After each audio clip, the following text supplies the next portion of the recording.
오늘 우리에게 주신 하나님의 말씀은 요한복음 21장 15절에서 17절까지의 말씀입니다. 신약성경 185면에 있습니다.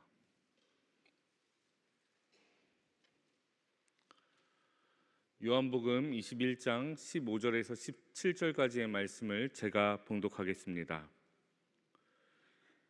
그들이 조반 먹은 후에 예수께서 시몬 베드로에게 이르시되 요한의 아들 시몬아, 내가 이 사람들보다 나를 더 사랑하느냐 하시니 이르되 주님, 그러하나이다. 내가 주님을 사랑하는 줄 주님께서 아시나이다. 이르시되 내 어린 양을 먹이라 하시고 또 두 번째 이르시되 요한의 아들 시몬아, 내가 나를 사랑하느냐 하시니 이르되 주님, 그러하나이다. 내가 주님을 사랑하는 줄 주님께서 아시나이다. 이르시되 내 양을 치라 하시고 세 번째 이르시되 요한의 아들 시몬아, 내가 나를 사랑하느냐 하시니 주께서 세 번째 내가 나를 사랑하느냐 하심으로 베드로가 근심하여 이르되 주님, 모든 것을 아시오매 내가 주님을 사랑하는 줄을 주님께서 아시나이다. 예수께서 이르시되 내 양을 먹이라. 윤인영 담임 목사님 나오셔서 내가 나를 사랑하느냐라는 제목으로 하나님 말씀 선포하시겠습니다. 할렐루야. 우리 앞에 있는 분과 인사 나누시겠습니다. 사랑합니다. 축복합니다. 잘 오셨습니다.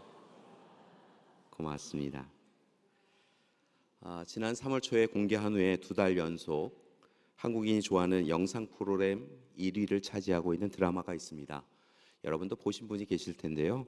폭삭 소가수다라고 하는 드라마입니다. 미소를 지으시는 분들은 저도 봤어요 라고 하시는 것 같습니다. 폭삭 소가수다, 뭘 그렇게 속았을까라는 생각으로 처음 이 드라마를 보게 되었는데요. 사실은 이 폭삭 소가수다라고 하는 것은 제주도 방언이더라고요. 그래서 이 폭삭이라고 하는 이 단어는 온전히, 매우라고 하는 의미를 가지고 있고, 소가수다라고 하는 이 단어는 어디서 속았다라는 의미가 아니라 수고하셨어요, 수고하셨습니다라고 하는 의미를 가지고 있었습니다. 그러니까 이 드라마의 폭삭 소가수다라고 하는 이 제목은 실은 수고 많으셨습니다, 수고 많으셨습니다라고 하는 그런 인사말이었습니다. 이 드라마는 제주도를 배경으로 하고 있었는데요. 두 주인공이 축이 되어져 있었습니다.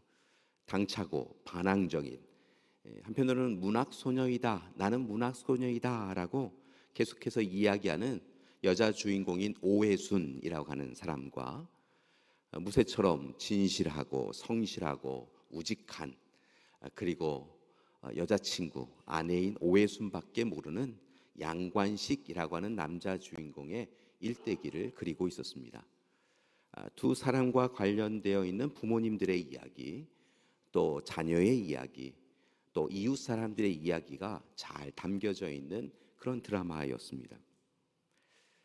특별히 주인공들이 주고받는 언어와 삶의 모습들을 통하여서 갑자기 울컥하게 만드는 장면들이 여기저기에서 나오고 있었습니다.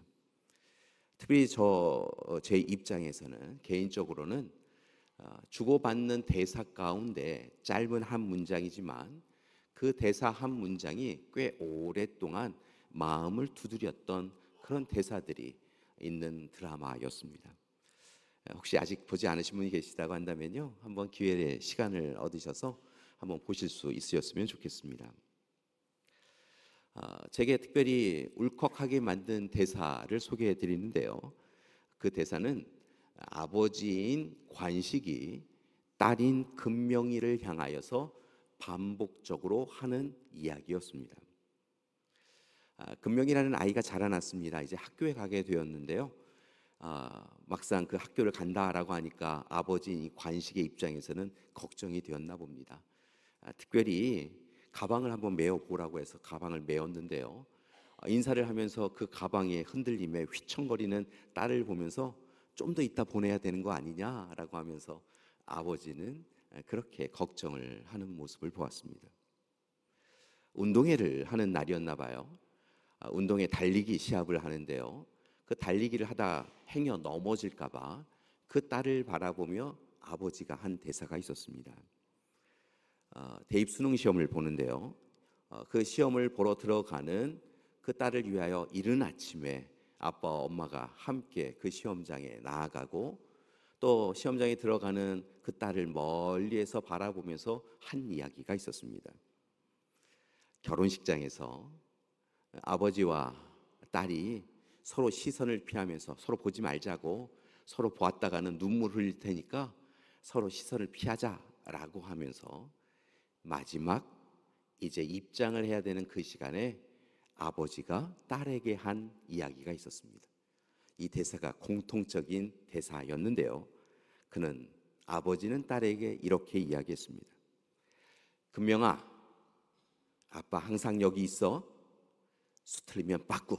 아마 돌아오라는 얘기겠지요. 아빠한테 냅다 뛰어와. 알지? 아빠 여기 있어. 학교를 가려고 하는 딸에게, 달리기를 하려고 하는 딸에게, 시험을 앞둔 딸에게, 그리고 결혼식을 앞둔 딸에게 이제 혹 행여 어려운 일이 다가오면 내가 여기 있으니까 얼른 와. 내가 여기 있을게. 지키고 있을게. 너를 늘 바라볼 뿐만이 아니라 너와 함께 할게 라고 하는 그런 아버지의 이야기였습니다. 나중에 보면 금명이가 독백처럼 이야기하는 이야기가 있었는데요. 이 금명이 입장에서는 아버지의 이 말이 때로는 성가시게 느껴지기도 하였지만 쉽지 않은 세상에서 어찌 보면 외줄타기를 하고 있는 듯한 그 삶의 자리에서 아버지가 내가 함께 있다라고 하는 그 이야기가 마치 자신을 위하여 외줄타기 타는 자신을 밑에 내려가서 그물을 들이우고 있는 듯한 그런 모습처럼 여겨져서 아무것도 없지만, 아무것도 자랑할 것이 없지만 두려움이 가득한 세상 가운데서도 아버지가 있음을 통하여 그렇게 용기 내어 살 수 있었다라고 독백하는 것을 들을 수 있었습니다. 감사한 것은 그 드라마를 보면서 금명아, 아빠 항상 여기 있어. 수틀리면 빠꾸해. 아빠한테 냅다 뛰어와. 알지? 아빠 여기 있어 라고 하는 이 이야기가 단순히 그 드라마의 관식이의 이야기만이 아니라 조금씩은 아프고 힘든 시기를 보내며 그럼에도 불구하고 자신보다 자녀를 위하여 살아오신 우리 부모님들의 이야기와 같다라는 생각이 들었습니다. 생각해보면 이 땅 이 백성들이 참 힘들고 어려운 시기를 보내었던 날들이었지요. 해방 이후에, 전쟁 이후에 아무것도 없던 그 시기, 매일 식사는 하셨어요? 밤새 안녕하셨어요? 라고 하는 것이 인사말이 될 수밖에 없었던 그런 시기를 살았던 우리의 부모님들은 그럼에도 불구하고 우리 자녀들은 나보다는 좀 더 행복한 삶을 살았으면 좋겠다 라고 생각하며 참 열심히도 사셨던 것을 봅니다. 이른 아침부터 밤 늦은 시간까지 남들은 피하는 일을 마다하지 아니하고 자신은 굶어도 자녀는 하나라도 더 먹이려고 하는 삶을 산 것이 바로 이 자리에 계신 우리 부모님들, 믿음의 부모님들의 모습이었지요. 그래서 우리가 자녀들이 지금 이렇게 조금은 더 행복한 삶을 살아가고 있는 것 같습니다. 그래서 오늘 이 시간 늘 우리 곁에서 함께 동행해 주시며 도닥여 주시고 기다려 주시고 지지해 주신 우리 부모님들께 이렇게 인사하셨으면 좋겠어요. 옆에 부모님과 함께 예배드리고 계신 분들은 부모님께, 또 옆에 연로하신 믿음의 부모님이 계신 분에게는 연로하신 부모님에게, 혹 이 시간 하나님 곁에 우리 부모님들이 먼저 가 계신 분들은요 또 하늘 바라보면서 이렇게 인사하셨으면 좋겠습니다. 폭삭 속았수다. 폭삭 속았수다는 속았다는 얘기 아니고요. 부모님 수고 많으셨어요 라고 하는 이야기죠. 우리 해석하여서 우리 식대로 한번 다시 인사했으면 좋겠습니다. 수고 많으셨어요. 고맙습니다. 그리고 이제 우리도 그렇게 살았으면 좋겠어요. 자녀는 부모님의 등을 바라보며 살아간다고 하는데요. 우리를 위하여 늘 사랑 베풀어 주시고 품어 주시고 도닥여 주셨던 그 부모님의 사랑 잊지 마시고, 이제 우리에게 허락하여 주신 하나님의 선물이 우리의 자녀들에게 무엇을 바라고 무엇을 원하고 무엇을 해라라고 이야기하기보다는 우리 부모님들이 보여주신 것처럼 그저 내가 있어, 염려 마, 난 항상 네 편이야, 하나님과 함께 엄마 아빠는 네 편이야 라고 하면서요, 그렇게 함께 도닥여 주셨으면 좋겠습니다. 그렇게 우리가 함께 살아갈 때 하나님께서 하나님 나라의 모델로 허락하여 주신 가정과 교회가 사랑이 가득한 그런 공간이 되어줄 줄 믿습니다. 이를 위하여서 오늘 예수님께서 제자들에게 알려주신 사랑에 대한 이야기를 함께 다시 한번 살펴보고자 합니다. 결론부터 말씀을 드리면 주님께 받은 그 사랑으로 하나님을 사랑하고 서로 사랑하는 우리가 되기를 소망합니다. 다시 한번 말씀을 드립니다. 주님께서 보여주신 그 사랑, 주님께 받은 그 사랑으로 하나님을 사랑하고 서로 사랑하며 살아가는 우리가 되기를 소망합니다. 오늘 본문 요한복음 21장의 말씀을 보면 제자들이 오늘 말씀에 보면 디베랴 호수, 갈릴리 호수에 가 있는 것으로 나타납니다. 예수님의 죽으심을 경험하고 그리고 예수님의 부활하심을 목격한 제자들이 오늘 이 시간 갈릴리 호수로 디베랴 호수로 가 있다라고 하는 것은 조금은 특별한 의미를 가지고 있는 듯 보입니다. 예수님의 고난과 죽음 앞에서 도망하였던 이들은 예수님의 부활의 현장에 함께 하였지만 그곳에서 예수님의 부활의 기쁨을 온전히 누리지 못하였던 것을 볼 수 있습니다. 부끄러웠기 때문이지요. 예수님을 모른다 하였고 예수님이 잡히시던 그 밤에 예수님 곁에 있겠다라고 했던 모든 이들이 도망하였습니다. 예수님의 십자가 세워진 골고다 언덕에 많은 제자들이 함께하지 못하였던 것이지요. 그저 두려움으로, 떨림으로, 걱정과 근심으로 그들은 도망하였었습니다. 간신히 용기를 내어서 그들이 함께 모인 것은 예수님이 부활하셨다라고 하는 소식을 여인들로부터 들었기 때문인 것이지요. 그리하여 그들이 무슨 일인가 라고 고민하며 함께 모인 그 자리에 예수님께서 찾아오십니다. 그리고 못자국 난 손과 발을 보여주시지요. 칼과 창에 찔린 옆구리를 보여주십니다. 비로소 주님이 부활하셨다라고 하는 것을 그들이 알았는데요, 그 부활하신 주님을 바라보며 그들은 고개를 숙일 수밖에 없었다는 것이지요. 부끄러워서 그랬습니다. 그래서 그들은 예수님께서 성령을 주시기까지 기다리라 라고 하는 말씀을 주셨음에도 불구하고 갈릴리 호수로 그렇게 나아갑니다. 그리고 그곳에서 머리로 사랑하였던 자신들의 사랑이 얼마나 헛되고 헛된 것인지 깨닫고 주님을 향하여 이 심장으로 사랑하지 못하였던 자신들을 부끄러워합니다. 주님께서는 오늘 시간 그들과 함께 하시며 놀라운 삶의 모습을 보여주셨는데 그저 눈으로만 목격하였을 뿐 발걸음 옮기지 못하였던 자신들의 그 모습이 참으로 한탄스러워서 그들은 그렇게 오늘 이 시간 갈릴리 호수에 갔던 것이지요. 그리고 그곳에서 주님이 그들을 부르실 때는 사람 낚는 어부로 불러주셨는데 다시 물고기 낚는 어부로 돌아가서 그 밤 배를 띄우고 그물을 내리고 있었습니다. 그런데 예수님께서 그들을 만나러 오십니다.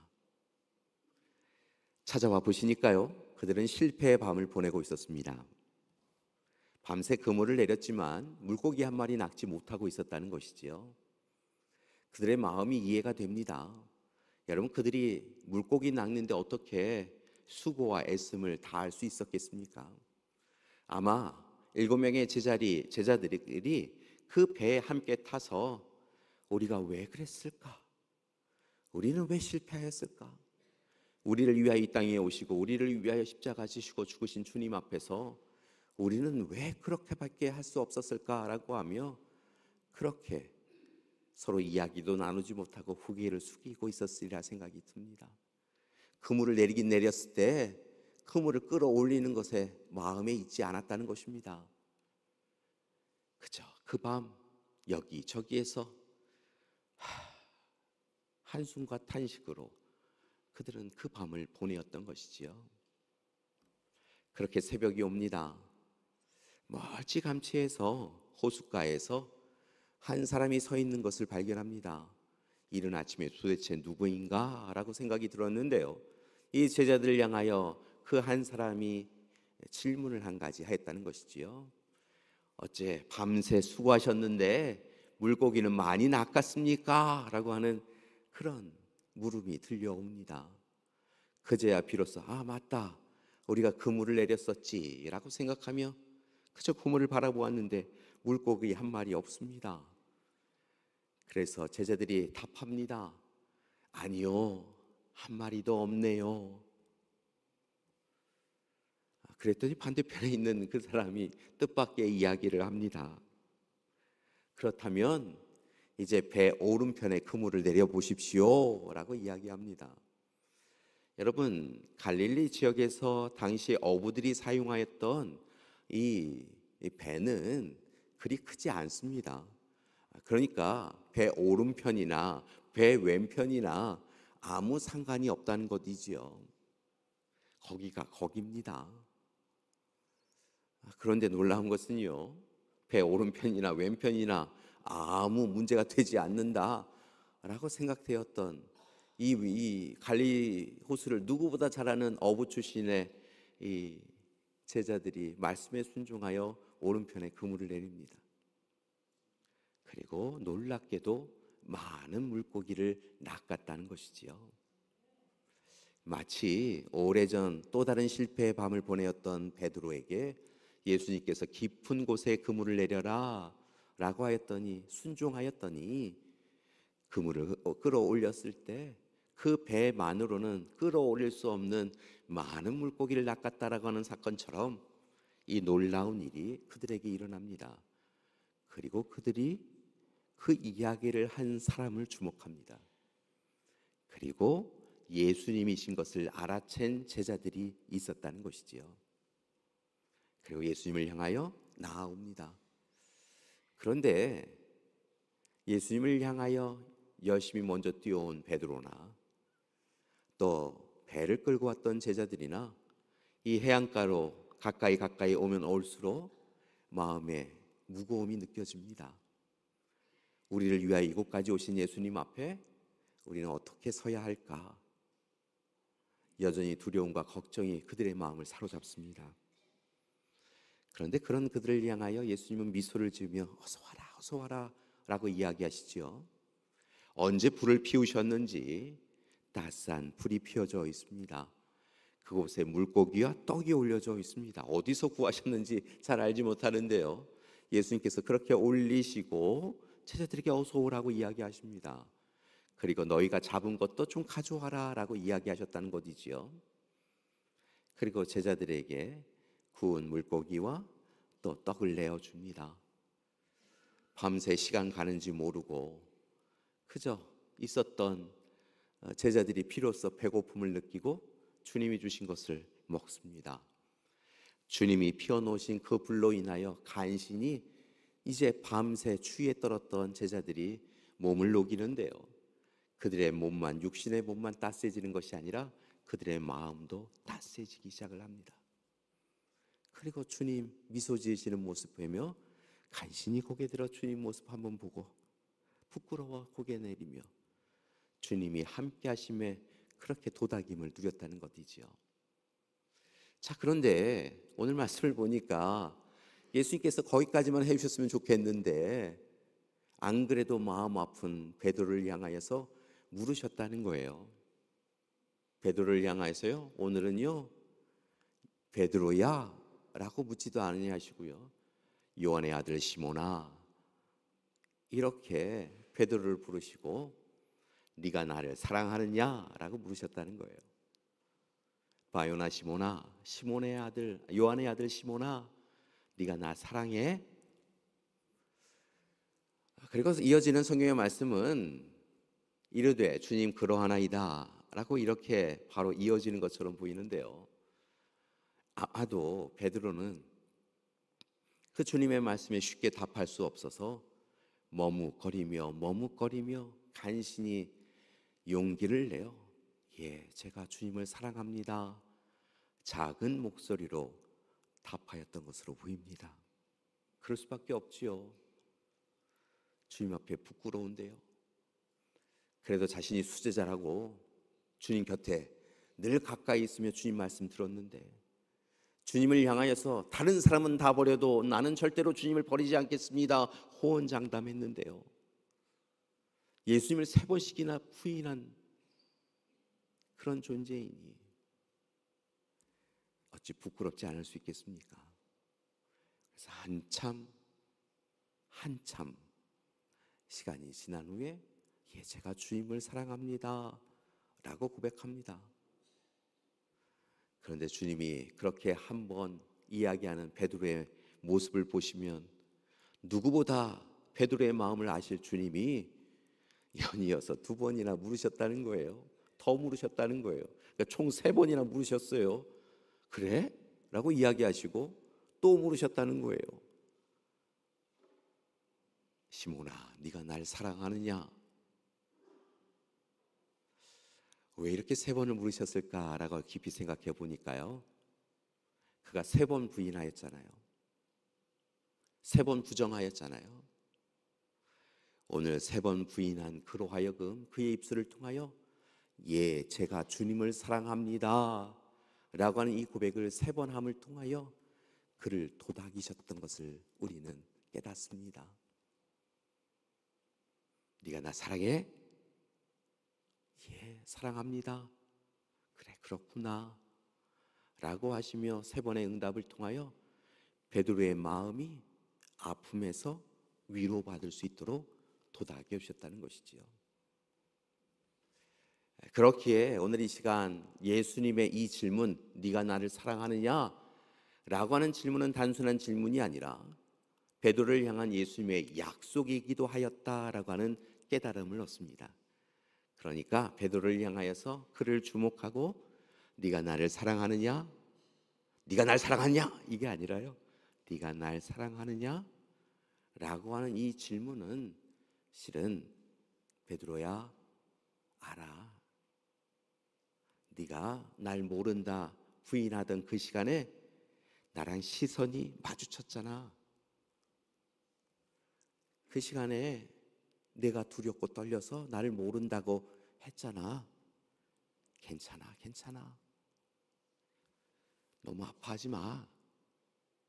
나는 네가 그때도 나를 사랑한 것을, 지금도 나를 사랑하는 것을 누구보다 잘 알아. 그러니까 괜찮아. 나는 이미 너를 용서했어 라고 예수님이 이야기하신 것이라는 말씀입니다. 베드로야, 네가 날 사랑해? 라고 하는 것은 얼마나 힘들었어. 괜찮아, 내가 널 사랑해.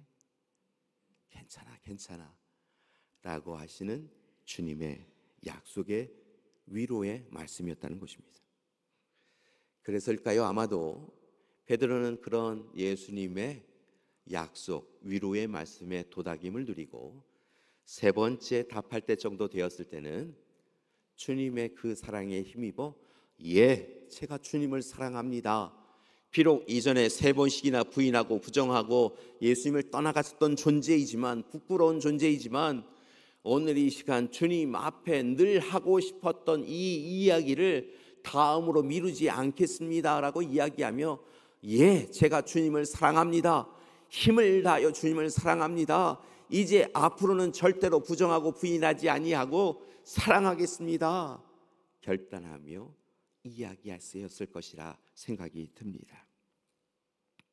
그런 마음이 오고 갔을까요? 주님은 그를 향하여 내 양을 먹이라, 내 양을 치라, 내 양을 먹이라 라고 다시 말씀하십니다. 이것은 베드로를 이제 더욱더 힘써서 절대적으로 신뢰하겠다라고 하는 약속의 말씀일 뿐만이 아니라 주는 그리스도시요 살아계신 하나님의 아들이십니다라고 하는 놀라운 고백을 함을 통하여 그 고백 위에 교회를 세우고 그 교회 공동체에 주어진 권위를 베드로에게 맡기겠다라고 하신 그 주님의 약속을 다시 확증시켜 주신 것이다라고 할 수 있겠습니다. 오늘 말씀을 준비하면서 주님의 질문과 주님의 약속을 깊이 묵상하며 그 주님의 질문과 약속이 베드로에게만 주어진 것은 아니구나라고 하는 깨달음을 얻었습니다. 네가 나를 사랑하느냐라고 하는 이 질문은 또한 우리에게도 주어진 질문일 뿐만이 아니라 우리에게도 주어진 약속이라는 것이지요. 그러니까 주님이 우리에게 이렇게 이야기하고 계시다는 것입니다.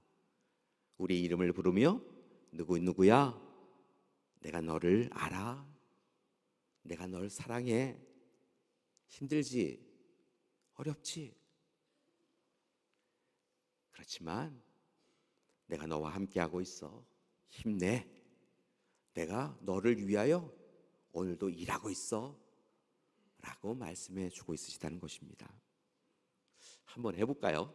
손을 드셔서요 가슴에 대시고요 주님이 우리에게 이야기하시는 것처럼요 여러분의 이름을 부르시면서 해보셨으면 좋겠어요. 인영아, 제 이름 부르지 마시고 여러분 이름 부르시고요. 자, 자기 이름 부르시면서 한번 해보셨으면 좋겠어요.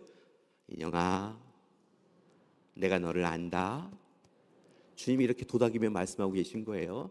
내가 너를 사랑한다. 힘내라. 너를 위해 잊지 않고 오늘도 일하고 있어. 사랑한다. 이렇게 토닥이셨으면 좋겠어요. 때로 힘들고 어려울 때요 손을 이렇게 드셔서요 주님이 우리를 품어주신다 생각하고요 주님 사랑 이렇게 도닥이면 여러분 세상을 바라보면 지치고 고나지만 주님 사랑 우리에게 있음을 고백하면 주님의 힘으로 우리는 넉넉히 살아갈 수 있게 되어질 줄 믿습니다. 혹 지금 예배드리고 있는 우리 믿음의 가족들 가운데 지난 일주일간 디베랴 바다 갈릴리 호수에 있었던 분이 있으십니까?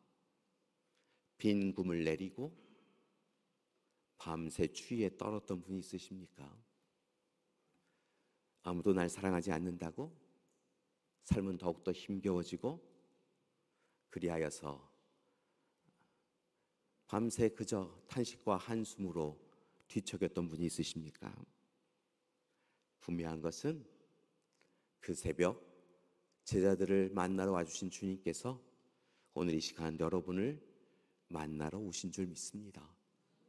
그리고 여러분을 위하여 불을 피우시고 먹을 것을 준비하시고 우리를 도닥이시며 괜찮다고 힘내라고 내가 너와 함께하고 있다고 말씀해 주시는 줄 믿습니다.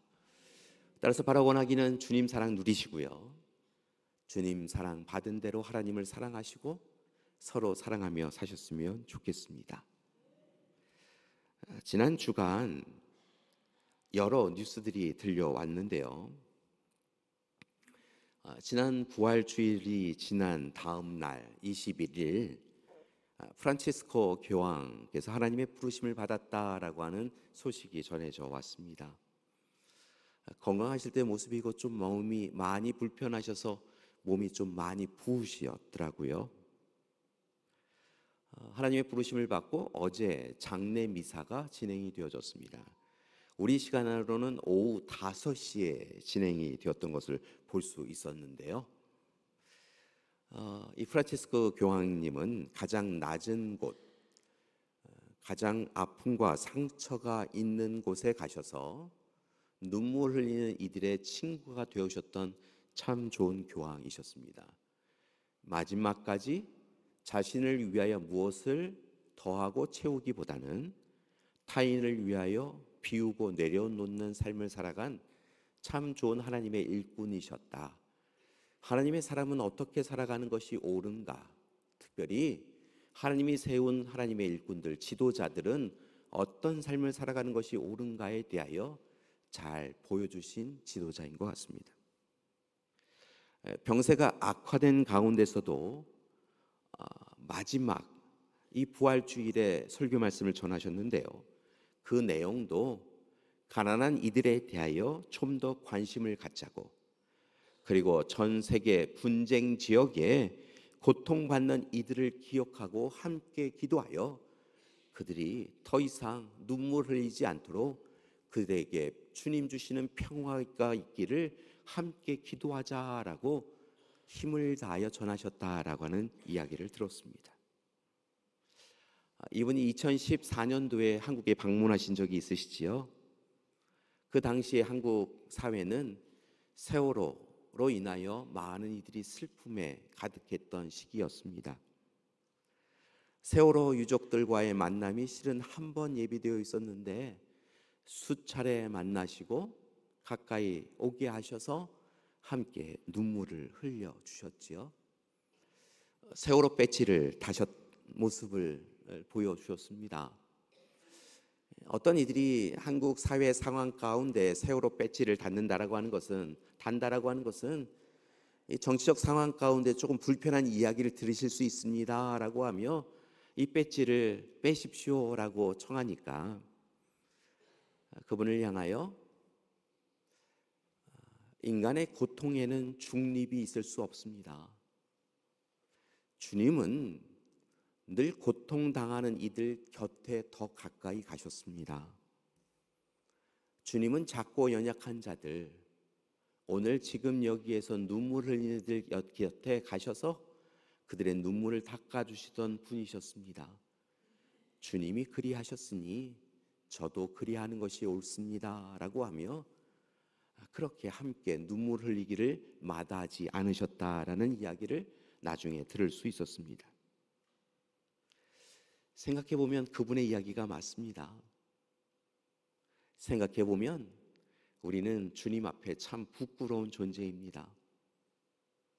어떻게 우리의 의로, 우리의 행함으로 주님의 칭찬을 받을 수 있을까요?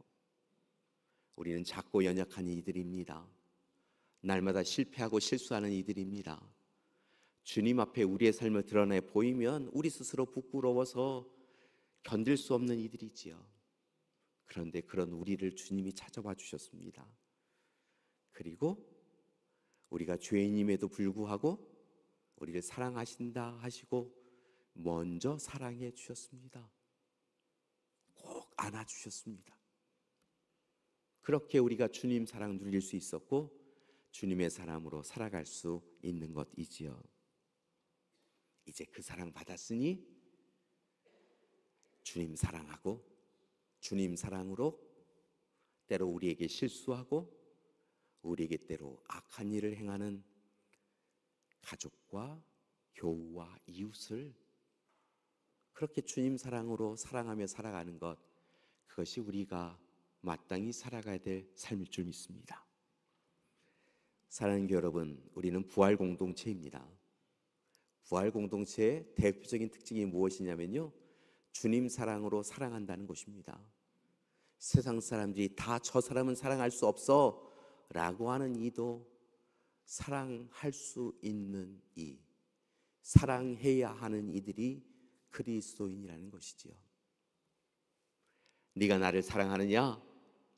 라고 물으시는 그 주님 사랑, 그 주님 말씀 붙잡고 예, 제가 주님을 사랑합니다, 주님처럼 사랑하겠습니다 결단하여서 하나님을 사랑하고 이웃을 사랑하며 살아가는 저와 여러분이 되기를 소망합니다. 다가오는 한 주간 주님 사랑으로 서로 사랑하는데 더 수고하고 애쓰는 우리 되기를 간절히 기도드립니다. 함께 기도하시겠습니다.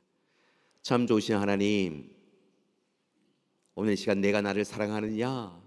라고 물으시는 주님의 질문이 주님의 사랑 약속인 것을 깨닫게 해주시니 감사드립니다. 주님 사랑합니다. 오늘 이 시간 고백하며 주님 사랑으로 하나님을 사랑하고 서로 사랑하기에 부지런한 우리 될 수 있도록 도와주시옵소서. 예수님의 이름으로 기도드립니다. 아멘.